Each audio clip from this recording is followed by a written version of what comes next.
not only how do you optimize the sale of gift cards, how do you optimize the redemption of gift cards? There are a lot of gift cards in all facets of retailing go unredeemed, and that's lost dollars. I mean, yes, the retailer in many states gets to keep all those dollars, but you're not. The gift card is a way to build traffic and actually upsell. So, Dave, let's talk about some of your strategy with gift cards. Specifically, how to use those as loyalty. As you and I talked about last night, one of the challenges I think is the selling of a gift card. In my mind, is about, just like we're doing anything else that's kind of a loss thing. Your objective is to get them to come in and then wow them, as Tony was saying, for what the services and the products that you have, and for them not to redeem it actually is a detriment. Even though you may get to keep the money, it's not really what we want to do. It continues to just keep growing. We actually ran, we've done this the third year in a row, and I'm not sure we're going to keep it, so I'm interested in what everyone has to say about it. A number of restaurants in our area, we're doing an additional bonus for a 20. If you spent $200, you got a $20 bonus, and then you come back at a specific time frame, like January 1st through February 9th, for example. And you redeem that. It works really well with restaurants. It is very taxing financially for a non-restaurant that doesn't have nearly the kind of average check that most restaurants enjoy, especially as you put alcohol towards it. In terms of getting people to redeem, all of our emails after December 31st talk about not only redeeming those bonus cards, but also redeeming your gift cards. And so it triggers them to continue to spend. We're lucky that first quarter is a fairly strong segment for us because of the snowbirds that are there. All of y'all that are freezing to death are in Florida, and all of your family that's dying is in Florida. And they have these gift cards. And so they have these gift cards, and it gives us an opportunity to pull them in and use it.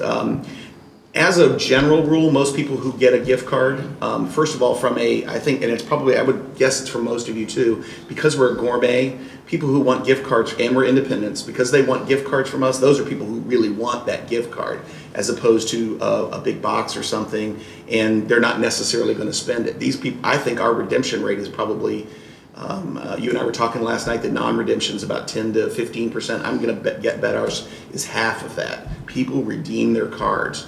And if they're like me, you spend more money when you get there too, because in your mind you only think you spent whatever came out of your pocket. I think that encouraging people to spend those, and the great thing too for us is we usually don't do any big discounting the first quarter, because then you've got these people who are they've already got money in their hand and they're going to pay full price. So you're going to get a full price out of it. Exactly. That first quarter. We do use gift cards. Our new POS system makes it much easier. And we did gift certificates before, and now we're doing actual gift cards. We're happy to have jumped into this century. Our redemption rate, though, on gift certificates and gift cards is fantastic. Like Dave said, I think that people that buy gift cards for people from our store they're asking for that for Christmas, or they're asking for that for their birthdays. And we also have extremely, I think something I didn't mention earlier that I think helped our season and continues to help us. We have such a great movement in our area for buying local, and they just love to shop local. We also make our gift cards very giftable. We package them really nicely. I think that helps people. People love to present that because it's not just a gift card in an envelope. We've got some great packaging that we've done and some design, custom design envelope and things like that. In the last year and a half or so, since we relocated, the emphasis has been on actually asking to sell gift cards as an add-on sale. So if someone's at the counter, we will remind them that we have gift cards. And especially if it is the holiday season or toward the end of a school year, we're constantly reminding our customers about teachers' gifts and service gifts, people who are service providers, that they might enjoy a gift card from Pans on Fire. So it is it's a distinctly promoted opportunity that it's an add-on sale. Our gift card sales are actually quite fantastic. We have them just by the cash, and even my team during Christmas time, We try to even add on gift card as part of sales, just in case there's like last minute gifts that people do need and they don't have anything. I think our redemption value on gift cards is quite fantastic. So I've never really had the need to figure out how to get customers to redeem more gift cards. My biggest challenge this year was being able to redeem gift cards online. Right now, my online cannot redeem gift cards. That's a system scenario? That's a system scenario. Okay. That's being Does everyone worked, allow that's gift being card worked redemption out, online but right that now? was my biggest It's a challenge problem. this year. It's a that I actually problem. had It's a customers. problem. It's Anybody- a problem with everybody, even the major people have problems. Right, Yeah. has anybody here have a solution to that they've discovered, or is there a way around it? I mean, I would just say that, you know, our current gift card company is sort of a subsidiary sitting underneath the credit card processing company. Right. So as much as that's a positive end, because it could be redeemed in any way, I think, you do pay a fee monthly to maintain that list, and I don't really like that. So I'd prefer to sort of move out of that space and into a space where I retain those numbers and those gift card balances within our POS instead of through a subsidiary or a third party. We still do gift certificates. We're a little still antiquated. We probably sell, of course, in the fourth quarter, quite a few, and we do get those redeemed throughout the year. The other thing we do is to kind of drive traffic after Christmas and when it starts to slow down and people aren't coming around, we do kitchenwares cash. So for every $50 they spend, we give them $10. That's good during certain weeks of the year. And we find that, because we just want those customers to come back through our door again, like just come back and shop more. And we find that we probably have about a 70% redeeming rate on those. So that's the way we kind of make sure they do come back. They do get, they are redeeming their gift cards, and every gift card gets just one of those, just kind of free. And that's kind of one way we can really track how many people we get back in the door. And once again, it goes back to, I think we're moving away from optimistic to positive, that they're going to come back and spend money at the end of the day. Ladies? We have gift certificates still because it's our first year of business technically. So we had great redemption. Again, it brings everybody into the store and they're still learning about us. So that's one of our gifts there. We had probably about a 95% redemption because everybody wants to come in and visit.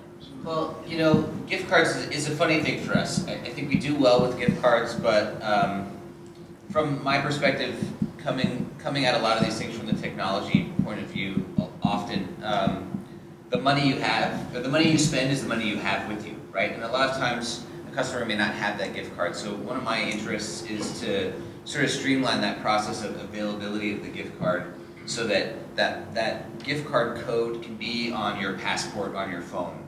So that it doesn't matter where you spend it, that number is an attached number to an amount of money in our system. So my interest is to make that even easier for a customer to utilize or reload or refresh so that they can use it even when they're in the store, or even if a customer comes in and we put in their name into the system, we see that they have a gift card, ask them if they want to use the gift card, or, you know, reminding them that they have that money to use or to pass it on. Or That trackability and also the easy access of digital conversion. Exactly, so we're really interested in kind of having a little bit more seamlessness when it comes to the experience of utilization. We do gift certificates. We don't do the gift cards. And we're probably definitely going to stay there because it allows us to be able, we have it in the computer where we can search it on our newest system where we can search it under the person who's purchased it and the person who receives its name, so we can find it if we need to. We also still keep a manual log for the same reason, because we emphasize that when they buy the gift certificate, that if the person loses it, tell them to just come in, we'll find it for you. And that way people know that if they misplace something, they can still come in and use it. We added an online store this year in connection with our popcorn store, and the only thing we really offer online for the kitchen store at this point is gift certificates, and we had a big year with gift certificates being purchased over the internet, and they were purchased by people from out of state who have family living in our town, And so they knew that those people are regular customers of ours. One of the things that we did this year differently than last is on our POS system, every time it prints out the transaction code, not necessarily the whole code from the card, but the transaction code. And we've tried to tell them to keep these separate. So you give this card to this person, or if you do give the other one to them too, make sure that you tell them to keep them separately. So if they lose the card, then we can track it, and if we track it, then we can deactivate the card if it's been lost or stolen. And talk about what I believe is a significant difference. There's gifty housewares, and there are housewares as gifts. Mm-hmm. And I think they both kind of go hand in hand. Sometimes the gifty housewares can be the easier sale during gift periods, but you're really ultimately trying to use them to drive traffic to a more, what I'll call everyday housewares products. So let's kind of take a look at everyday housewares and how you position them as gifts, not just maybe the accessory or the gifty tabletop. And I'm actually going to start with the ladies here because their mix is actually geared a lot toward gift. How do you balance how do you get the housewares part of your mix into the gift bundle? We have some small line cookware. Uh-huh. We actually will use that as the gift base and then add food items, salt, seasonings, things that go along with it. Right. So that we can actually market it as a package. Right. That your cookware, your seasoning, your grilling sauces, we have grillware that we actually use as bases and then add product to it. I don't want to be a gift store. Right. So I think there's a challenge with kitchen stores being kitchen stores and kitchen stores getting too gifties. But on the other side of that, a lot of our sales are gifts. And one of the things we did a couple years ago, which I think really helps us sell a lot of items as gifts, is we do this stack and rack kind of thing with items from $25 to $50. So we'll create an end cap and put 100 of one item on there between the price points of $30 and $50. And what happens is people will see the display with all of these items on it, almost kind of like a big box, kind of walking down Bed Bath & Beyond. And they'll see $30 and they'll end up picking up one, picking up two, and end up coming to the store with the front with 3 or 4 of them. For example, the next trend, garlic twist. We have at the register, and I don't even know how many hundreds we sell, but there are hundreds of them, and the team is, it's sitting right there, so they'll pick it up, and there's this big rack of next trend garlic things, and they'll start playing around because we got a little demo, and then we get to do the sales pitch, and before they walk out, there's 3 or 4 of them on the table, and they're walking out the door. So year round, what we try and do is we really try and keep, maybe 3 to 5 bulked out, $30 to $50 kind of merchandising end caps with a bulk of something that's at a good gifty price that we can kind of convert into hopefully not just one sale, but numerous sales from that standpoint. That putting together preset gift baskets were for us not going to be good sellers. I think that people coming into a houseware store have a lot of themes in their mind, and the mix that we would come up with wouldn't necessarily mesh with what the customer's expectations or goals were. That really happens to require a sales training aspect. We need to have our staff be particularly facile in knowing how to combine products that create a story on the fly. That means probing the customer, finding out what their needs are, what their goals are, and then begin to find a mix of products and then package it in a way that goes out the door easily. Are you shopping for yourself or someone else? Absolutely. Yeah. There's that, and the idea then of adding on items. One thing that we do a lot of is that we reach out to realtors in our community. We have a robust resale market, and realtors are often giving some sort of housewarming when they sell a home. Well, I see bouquets of flowers, which are great. That's good for a week or 10 days. So why not take the same florist paper and the same cellophane and do a big gadget bouquet and have that on the counter when the homeowner gets the keys. What we've done is we have a book that we've got maybe 5 or 6 type of themes where we use a colander and you know, we've got pasta thing, but we create the gift basket with a paella pan, and we've got it broken out so when the customer comes in, we can hand them the different lists and they can look through it if they're trying to put a theme basket together, and then they can change the gadgets in it, but we try and create the foundation with a product, and then we stuff it and once again cellophane it up. We do a lot of corporate gifting in the fourth quarter, of course. It's a huge portion of our fourth quarter like business. We actually start kind of planning for what we're going to offer our corporate clients starting in the Chicago Housewares shows, kind of where we start to really look and put things together. We offer various gifts from $20 all the way up to, you know, a couple $100 depending on who the client is and what their gift aspect is, and we'll combine different things from different vendors. We've been like Lakers say pans is the base, you know, cast iron pan is the base and all this stuff, just depending on the cost. But we find that corporate gift is great because we also tag every item that goes in there, purchased at Kitchenware's on the square, a little address, a little sticker on it. And we also stick in a little incentive if that customer does come back to us. Like it's a 10% off good for ever many days. And we've had about a 70% redeemability on those. And these tend to be customers that have some expendable income because they're the presidents and the vice presidents of some companies that really are pretty well to do. So it's been a great way to get our names out there to maybe some people who would never are from our area or like live like an hour away, and they come to back to the store because they may want a different piece in there. They got this, it was great, and they use it, they want to buy it as friends. Well, then they end up being corporate gift customers for us as well later on in the year because we did such a great job on these. Well, right now our corporate gifts are pretty much centered around the popcorn. Okay. And that's one of the things that our challenges this year is to get to take that more into the kitchen side of the business. We had done a lot of pretty good business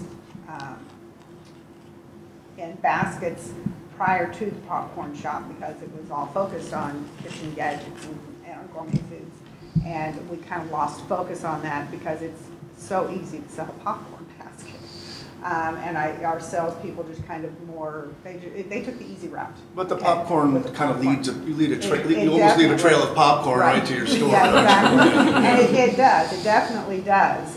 Because we see a lot of this year. We noticed we had our corporate people came in and bought their corporate gifts early in December, and we're distributing. And we saw a big influx of those people then in our store because they didn't know about us until they got the popcorn, and then they go, oh wait a minute, I'm going to go check the store out. So we definitely saw a big influx of business from those corporate gifts. Garrison. We found that, as Linda was mentioning, gifts being able to tell a story, that combining foods with some of the hard goods in the store, like maple syrup and a whisk, was enough of a beginning of a storytelling experience that cello wrapped up was flying out the door. And interestingly, as I mentioned, I think to Dave maybe yesterday, we couldn't sell some of those products individually well at first. As soon as you combine two of them, they fly. The whole change in the image of cooking and the movement back into the home and the Food Network, I think, has helped the giftability of housewares in general, and the use of color that all the companies are using now. I mean, 15 years ago when I started in the industry, everything was white and black, and maybe a little red here and there. But you know, I think that has made You can have it in any color you want, as long as it's white or black. Right, yeah. So I think that that you know, the industry itself has responded and made it giftable. I think also for us, we do a lot of bridal registry. And that whole image of, like, it's not great for a husband to give his wife a blender or an appliance I think that's gone by the wayside. And we gift wrap beautifully, and we'll offer that mostly for free. You know, there are certain times of the year where we will charge for it. But during Christmas, if it's a bridal registry, it's all free. And if someone's buying, you know, corporate or something like that, we'll definitely, and our gift baskets that we put together are all free. How important is it in this strategy of positioning your products as gifts that you don't lose sight that these are all very functional products and the value extends beyond the opportunity to just give a gift? Well, I mean, to me, all of our products are gifts. That's the way I sort of see it, because whether you're buying the product or you're giving it as a birthday gift or a wedding gift or something, you're still buying that particular piece of product as a gift. So, so to me, all the products can be gifts in some way, shape, or form. Because people are coming in, they're buying them from themselves, but they are buying it for other people. Right. And what I wanted to say about what I do is I feel my window is my biggest asset. And I have, we change our window every 4 weeks. We have a plan, we have the plan for the year. We obviously work around the events for the year, Easter, Valentine's Day, Mother's Day, Father's Day, all that kind of stuff. But we get our customers excited about what's coming in the store. We try to keep it fresh, we try to keep it new. Obviously, we try to put new stuff in there. And our customers look forward to that, and I think that that's important to keep things fresh and moving. See who's offering registry services, how developed they are, and how important it is now to work with your vendor base in optimizing the gift potential of your business. Let's just go right around and start with Nancy. I'm pretty sure we leave a lot of money on the table where bridal registry is concerned. We do offer bridal registry. I feel it's more of a training issue that I have internally as far as getting my employees trained to properly take care of that situation. We do also offer, though, just regular gift registry, as we have a lot of people, especially wives will come in and they go, can I please register here because their kids are coming from out of town, their husband doesn't know what to get them, so the wives will come in and they'll register for gifts for those people to give them, and we've been very successful with that. Carson? We've had a registry offering since the beginning of the store's opening, and it's usually been something like a champagne evening of sitting in the store and picking and choosing what someone would want to have on the registry. It's been a very homegrown type of registry. My interest is to turn that into something that's a bit more accessible through various levels, whether it's accessible via the web, etc. So I think that we have some shortcomings there, but the products that we offer are so unique that it's a great opportunity that is a little bit missed for us as well. Yeah, I think we leave some money on the table when it comes to wedding registries, but we do have a registry that people can do, and really I think what we use it probably 90% of the time is somebody comes in, we give them a tricoder, and they create their own gift registry, and then when their family and friends come in, they want to see what they're interested in, and it actually makes it a lot easier for me when somebody picks out what they want, and then they come into the store, we can hand them a list, and they can go through it, but ours is more gift registry than a wedding registry. Gift registry or wedding registry is 2 steps. It's first getting the people to sign up, but then there's getting people to complete. Right. Talk about that a little bit. Well, we do leave a lot of money on the table with that. We do a little bit of a gift registry now this year. One of our goals is to go full bridal registry, and really that's part of the business we're going to really try to impact this year.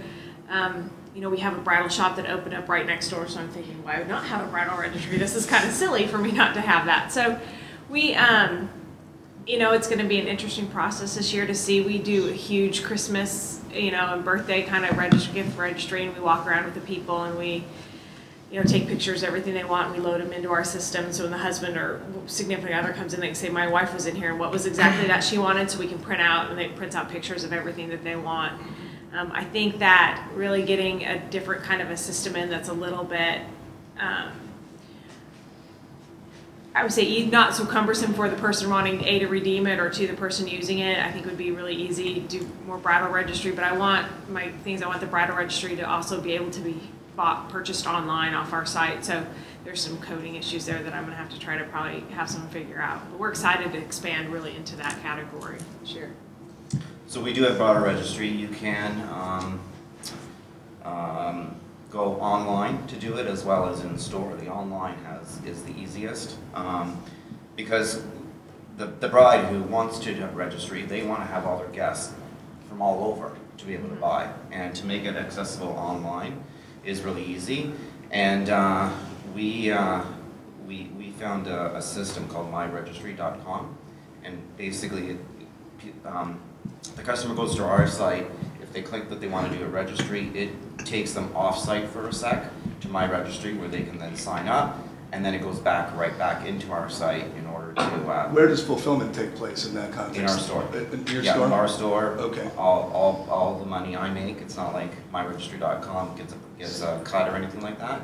Right. I believe it's $25 a month to to sign up for my registry, but it's definitely well worth it because when customers choose things, they're not choosing, you know, 1 or 2 things. They're choosing, like, you know, 100 to 150 things, and most times they get redeemed. We do a wish list program that really focuses on customer relationship. They'll fill out, we offer a wish list program to, certainly over the holidays, but it's also coded to the people that it's supposed to be targeted to. I'm in here shopping for myself. I want you to call my husband, Bill. And when would you like us to call him? We call up Bill, go, hey, you know, Janice gave us a list of items. Come on in, let's choose what you want. We're gonna have an evening for gentlemen this evening, this next week. Come on in, we've got appetizers, wine. You're gonna choose what you want. We get them all wrapped up. You walk out the door, they're ready to go under the tree, type of thing. Or birthdays, that type of thing. It's very much more of a relationship building exercise than a formal registry. We have done bridal registry for the entire time we've been open. We also attend bridal shows and bring a booth. It's something I did with my previous buyer life, and so we've continued it. I think that the buy local, again, helps us. We get a lot of local brides, whether they're living here or getting married or in Wisconsin. You know, they want to register local so that their local family and parents, friends can buy there. We have an online presence as well. That's something that I had to have built. I spent a lot of time and money doing. It's worked great for many years. Now with our new POS system, I'm going to have to make some changes and hopefully improve it, because that's been hard. We also partner a lot with our spa down the street. She's a good friend of mine, and we will do, we attend the bridal shows together. We have our booths together. We match themes. We do, you know, partner in that way, but we also try to sell a day package. So for a bachelorette party or a shower, you can, you know, either mix it up, spend half your day at the spa and the other half having a private wine tasting or cooking class. They're very easy to do. They're very themed. They're always very happy. So we do a lot of partnering with that as well. And we also are, there's a lot of bridal venues within a half an hour of me. I'm in a heavily touristed area. So we have a lot of out-of-town brides that actually get married in our area, and they bring their guests to us to shop. So People are giving gifts. Why are they coming to your store? If they're giving a gift, mostly when they come to an independent retailer, I believe it's because that person has already experienced it and has either said, hey, I had a wonderful time, I think you'll enjoy this time too. 30% of our sales comes from cooking classes. With that many cooking classes, it's there's a number of reasons why people come to cooking classes. A lot of our gifts end up being cooking class related, and but I mean, I love participating in one of these because I just learned some things, like, for example, cooking class gift card at a birthday or whatever. There's no reason why we shouldn't give them a peeler or something. You know, what are our top 10 things that are used in the cooking classes with it? It makes a good tie-in. Also, people know when they come into our store, it's not like going to the big box stores. When they get there, there's someone who's going to be able to answer their questions and explain things to them and show them where it's at, and it's all about the customer service. It does translate to that cookware as well, because they know that they can talk to us about making sure that they get the right piece for their whoever it is that they're shopping for, and that we talk about how that piece can be utilized cooking-wise, etc. Or the food that we have that's exclusive to us that you can't find everywhere. Melanie and Fran, a lot of your business I know has to be gift. Absolutely. How do you keep that top of mind? Enthusiastic customer Yeah. service. We greet everyone that comes in is greeted enthusiastically, and we have a really unique mix of products. We have wine, we have great cheeses, the olive oils. We do have a lot of gifts, so it's not just they come in for gifting, but it's the unique mix of items that we have that make us so different. we like to give things away. That helps. You know, we give free gifts here and there to people, but as far as keeping us on the top of their mind, you know, we've spent 10 years building our reputation in our community as a give back business. We constantly run events that give back to the community. We do a free knife sharpening event with a donation to the food pantry a couple times a year. You know, there are so many that we do, and I think that helps people want to give back to us as well because they see us giving back to the community. I sit on lots of different boards and am a volunteer for lots of things, and I think that helps build the store's reputation. Linda? Well, top of mind comes from a variety of different sources. Customer service, without a doubt. Social media platforms. We've really gotten into an active Pinterest program, and I write a food column. I'm a speaker at a variety of organizations. Rebecca talked about the idea of partnering and mentioned the spa opportunity. I just want to mention that we also have a spa relationship, and we'll cross-market it. We call it the Ooh and Ah program. So they get a massage, ooh, and then they come in here and go shopping at the kitchen toy store, and they can have an Ah experience. So what I try to do to keep customers coming back and back for more is I offer a points reward system. So basically, for every dollar they spend in the store, they got a point, and then once they get to certain levels, they can start getting money back to again redeem in store. The points only works on, like, for example, regular price merchandise. So at least when I'm doing it, I'm not like just giving things away. I'm trying to keep my margins, you know, pretty high and stuff like that. But I think the points reward system in my store really works the best for that.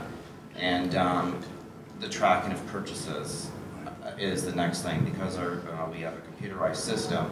We can put in all the customer's information in there, and you know, so if a customer comes back and they've, you know, lost their receipt but they want to return something, being able to track it down for them and taking care of them. Are you tracking information like birthdays, anniversaries, and other things like that? We do, yeah, we do. Birthdays, anniversaries, we send out birthday cards with a gift card that goes into it. So there's lots of stuff. So having little gifts like that we can then add to the gift registry really does help out. Not a lot of suppliers do that. So. No, I feel like they used to more. Yeah. My previous life, we were a major gift registry in our Madison area, and we had lots of them. Chantal had one. I mean, lots of them, and that has fallen by the wayside for independents anyway. I think our opportunity with wedding registries actually comes from the big boxes. And I'll tell you, I think our biggest opportunity, and we've talked about shop local, is the customer does want to purchase from us. And they'll come in the store and say, hey, can you pull up Target's gift registry so we can go down and find the items? Right. And we'll actually leverage the big box stores, registries, to sell product. And I think I like that approach because it's been very challenging, and I can hear it in everybody's voice, to really maintain a wedding registry overall. That we don't market, I know that we don't market it enough. And that's not just the person who's buying the gift. When I think about gift cards, for example, I think a lot more about a gift card that somebody knows I'm going to go to that spot and buy it and use it, whether it's an independent or it's a restaurant I like, etc.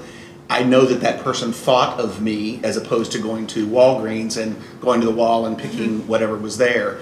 And so if we probably need to market that better, as you're going to be giving something that this person really loves, that you know they love, or that you've experienced and you love, and you're going to share that with them. I think that was a great thing. It's sharing that excitement and enjoyment, and ultimately that satisfaction, which nobody else can do but us. Right. And the experience. Yes. I feel like shopping at my store is a day out. It's an experience. It's a delight.